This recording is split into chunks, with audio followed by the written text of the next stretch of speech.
Okay, it's the day of the arthrogram, and I don't want to lie, but I am petrified. I might even be more scared and more nervous of doing this than I am of a potential surgery, only because of what I've been reading.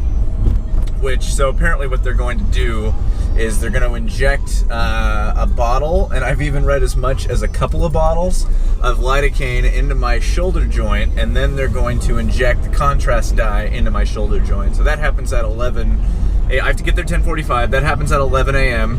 And then I will have the actual MRI itself at about 12 o'clock. So that wasn't as unpleasant as I thought it would be. Mostly just the anxiety, but so went in there. You know, the one thing I can say about Swedish, the entire system, and all my experiences with them, especially in dealing with other doctors over the years, sports doctors, is that it's been top notch. So, you know, for instance, my appointment is at 11 and they bring me in there at 10:56, I think it was. You know, I was done with the whole thing 25 minutes before they said I would be.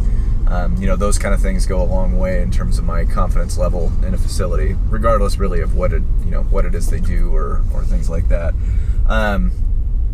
So there is a tear, and I'll know really the extent of it tomorrow. I do have the imaging, so I'm obviously going to take a look at that when I get home. And compare it just against like the studying that I've done on this. You know, clearly I'm not a radiologist, I'm not a doctor, but the radiologist basically, so they take you into this, you know, this overly sterile room, and of course I'm sweating bullets at this point because I don't know what it's going to look like or feel like or anything like that. They put this suction thing on your shoulder, and at that point I looked away just because I was just getting so freaked out. You know, I have a lot of like tattoos and stuff, but this kind of feeling of anxiety is totally different. So they first inject the lidocaine. He said he was going to give me a lot. I told him I was freaking out about the whole thing, so he said that he was going to give me a lot, and I think he did, because it didn't end up hurting nearly as bad as I thought it would. So it gives me the lidocaine, and then he injected the dye, and it was actually, he said, let me know if you feel any pain. You'll probably feel some tightness or some pressure, but you shouldn't feel pain. I didn't feel pain. I just felt kind of tight, you know, like not like tight after a workout, but just sort of tight. I don't know, tough to explain. Anyway, so then they redo an x-ray there, because they did an x-ray before. Then they do an x-ray after the injection, and you could see all the dye that was floating from my shoulder joint into my clavicle, which he said is pretty consistent with a tear. He said you have something's going on, there's some kind of a tear there, but the MRI would really reveal what the extent of it was. So I go in, I do the MRI. That wasn't too bad either, except for when I had to hold my arm overhead for about 4 minutes, which that's the really uncomfortable position for me. So did that, and yeah, so he said that he could tell there was a tear. I have the imaging. I'm going to find out for sure the extent of it tomorrow, at least as far as imaging will show, and then we'll go from there. I do think that it's pretty, I don't know, walking around for almost 3 months now with a tear in my shoulder and functioning pretty well. I don't know, I think it's pretty cool. So I guess we'll see what the next steps are. You know, can't be too upset about it. It happened while doing something that I love, and I've got a story to tell. So as I've said, over the last couple of months, I have been studying what a slap tear looks like on imaging. You know, you can just Google it, right?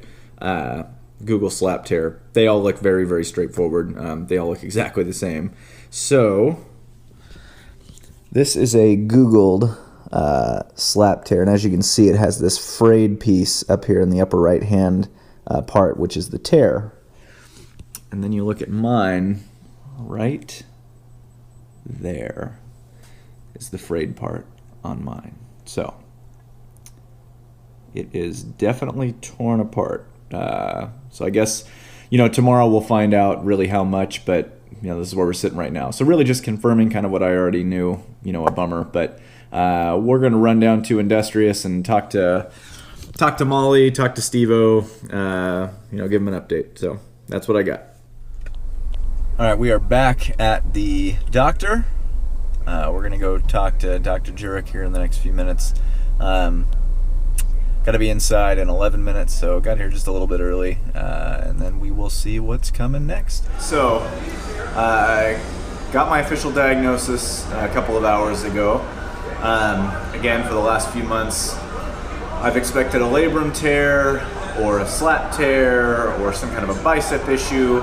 I'd spent all this time researching slat tear repairs, bicep tenodesis, and thinking that, especially with the tenodesis surgery, that we're looking at a 4 to 5 month, 3 to 4 months, something like that, full recovery.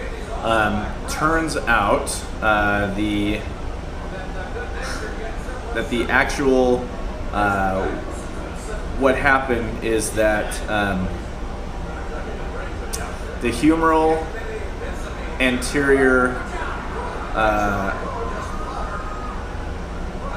I have a torn anterior inferior glenohumeral ligament tear. So right about there, doctor explained that it's near the axillary nerve, which essentially was having an issue, which is why I was getting the numbness in my fingers going on.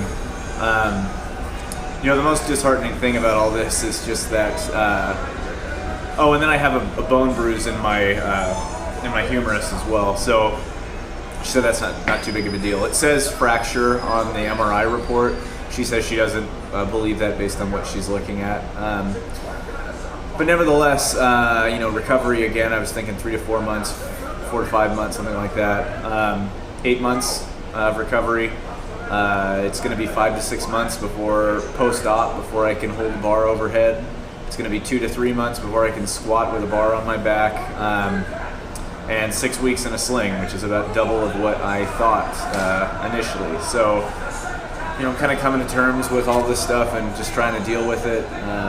It's a lot worse than I thought, and it's a lot worse than she had thought. So I don't know, kind of a bummer way to end this, but we're gonna do some squatting today. The plan is to do 10 by 3 at 120 kilos on the safety squat bar. We'll see. It's not too great of a day, so it's all gonna come down to when it is that I want to have surgery. I've got some upcoming vacations. I'd love to do it in the next couple of weeks, which is an option. But I don't know. It's either going to be in the next couple of weeks, or it's going to be maybe in April, or it's not going to be until late this year, early next year. So it just kind of depends on when I can fit things in with travel and work and everything like that. So signing off for now. That's what we have. So at least we have a diagnosis. Again, a Hagel, H-A-G-L ligament tear exists right about here. So has to do with the numbing in my fingers. That's answered too, at least. So that'll be it.